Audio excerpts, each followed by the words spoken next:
My name is Kelly Dougherty. I served for 8 years in the Colorado Army National Guard. I was enlisted as a medic and later deployed twice, once to the Balkans and once to Iraq as military police.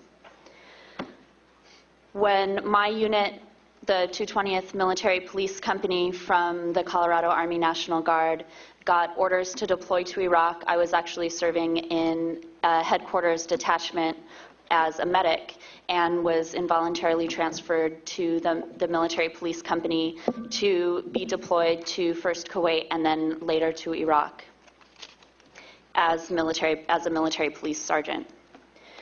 We arrived in Kuwait on February 22nd of 2003 before the invasion started, and went into Iraq late March of 2003 and stayed there until February of 2004.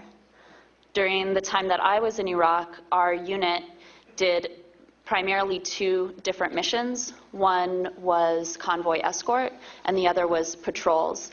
And one of the main things that we were tasked with was to escort convoys of KBR, or Kellogg Brown and Root, which is a major U.S. contractor that the military is employing in Iraq to do a variety of different jobs. And we escorted their vehicles from fuel tankers, flatbed trucks, trailer trucks, from Kuwait, bases on Kuwait, to various military bases in Iraq that were going from base to base to bring fuel and supplies to the different bases.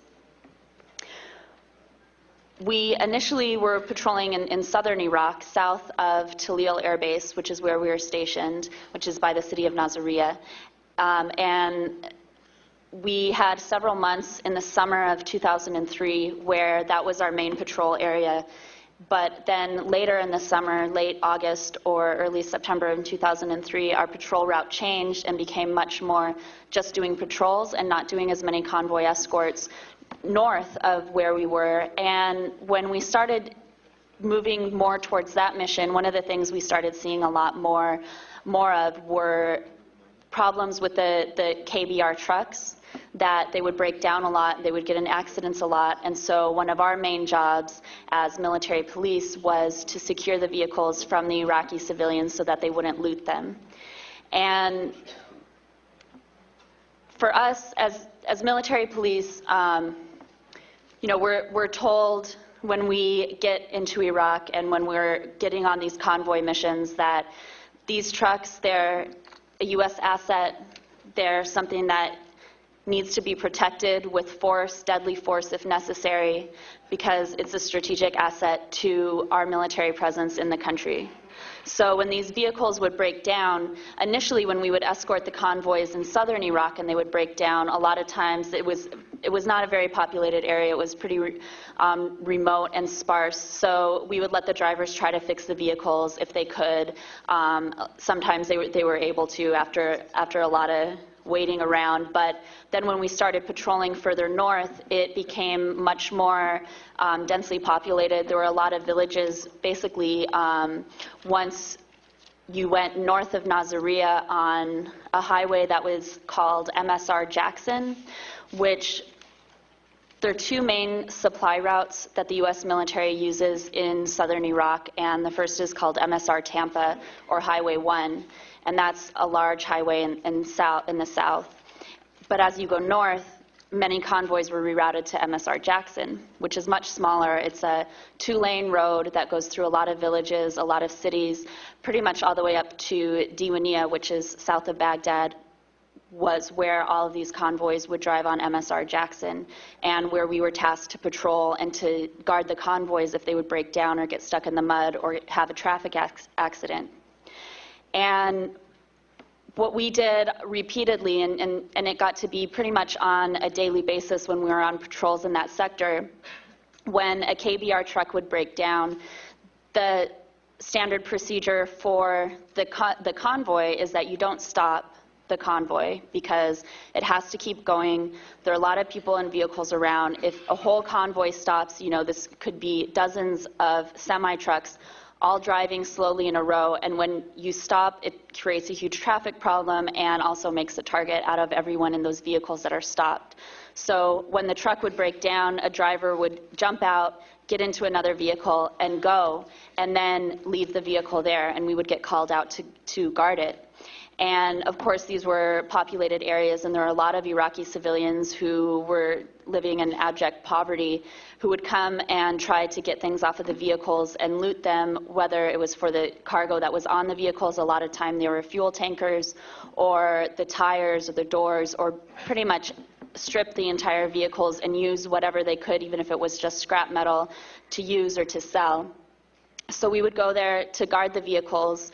A lot of times we would get into physical altercations, and the escalation would rise between us and the civilians. It was definitely one of those experiences where you just feel apprehension every day going out, because you know you're probably going to have to get into a crowd control situation that day, and you're just kind of waiting for that time when someone in the crowd fires an AK-47 or something like that, because we knew that many Iraqis were armed, and we're just kind of anticipating that to happen. Luckily, in our instance, that had never happened with me or my team, but what would happen is we would wait there, radio back, say, we have a KBR truck broke down here and we need someone to come in and recover it. And a lot of times it would be things like flat tires or just different mechanical things, or they would just, like I said before, be stuck in the mud or something like that. So we would be guarding these against civilians, and the crowds would always get bigger and bigger, and we were trying to keep them back, and we couldn't communicate with them. And then eventually what would happen is we would get a call back on the radio saying, well, they can't get anyone to come out and recover the vehicle, so just leave it. And so we were getting these two very conflicting set of orders. One, this vehicle is a U.S. asset. It's worth protecting, even if it means killing someone else to keep them away from it. And then B, yeah, well, all that stuff we just told you, never mind. Just leave the vehicle, continue with your mission. And that was a pretty much daily occurrence some of the weeks that we were patrolling, specifically in the fall and winter of 2003 and into 2004, where we were abandoning vehicles by KBR contractors on a daily basis. And it was very frustrating for us because we knew the drill, we knew what would happen, we knew we would get called out, have to guard these vehicles, keep the civilians back, and then would just leave them. And many times before we left the vehicles, we would be ordered to destroy them so that the Iraqis couldn't use them or couldn't drive them or couldn't use the stuff that was on them. And so one particular incident I remember was I was with my team, which were two other military police officers and another team, and there were two fuel tankers, and they had got into an accident, and they were off the side of the road, and they were both full of diesel fuel, and there were Iraqis from the local village, hundreds of Iraqis on the perimeter waiting to get the fuel from these vehicles. And the area that we were in, of course, in all of Iraq, the regular people there don't have access to fuel. Like, they can't just go to the gas station. They have to stand in lines and wait in lines and push their cars because they're out of gas in fuel lines that stretch for miles, just to get some inflated, expensive fuel. So here we were with two huge fuel tankers, and at this time, we'd been issued what we call less than lethal ammunition. These are things like rubber bullets and concussion grenades and beanbag shots for the shotgun. So we were there doing crowd control, keeping people back from these fuel tankers.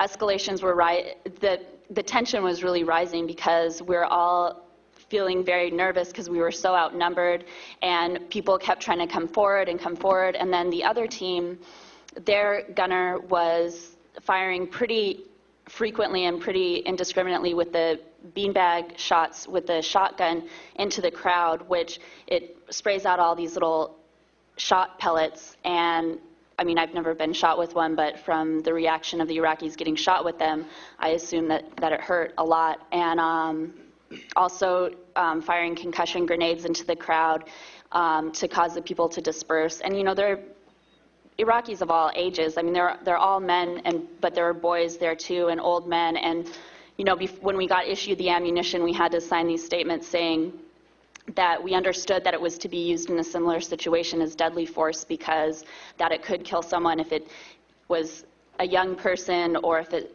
hit someone in the face or things like that. So there was this possibility of death, but you know, it became to be pretty indiscriminate and pretty frequently that we people in the unit would use this less than lethal ammunition during crowd control. So we were, and you know, those were our orders. We have to keep these people back. And then primarily two different missions. One was convoy escort, and the other was patrols.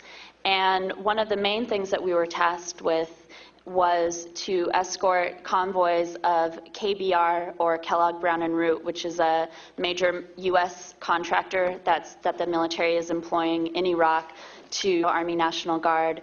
Got orders to deploy to Iraq. I was actually serving in a headquarters detachment as a medic, and was involuntarily transferred to the military police company to be deployed to first Kuwait and then later to Iraq as a military police sergeant. We arrived in Kuwait on February 22nd of 2003, before the invasion started, and went into Iraq late March of 2003 and stayed there until February of 2004. During the time that I was in Iraq, our unit did. My name is Kelly Dougherty. I served for 8 years in the Colorado Army National Guard. I was enlisted as a medic and later deployed twice, once to the Balkans and once to Iraq as military police.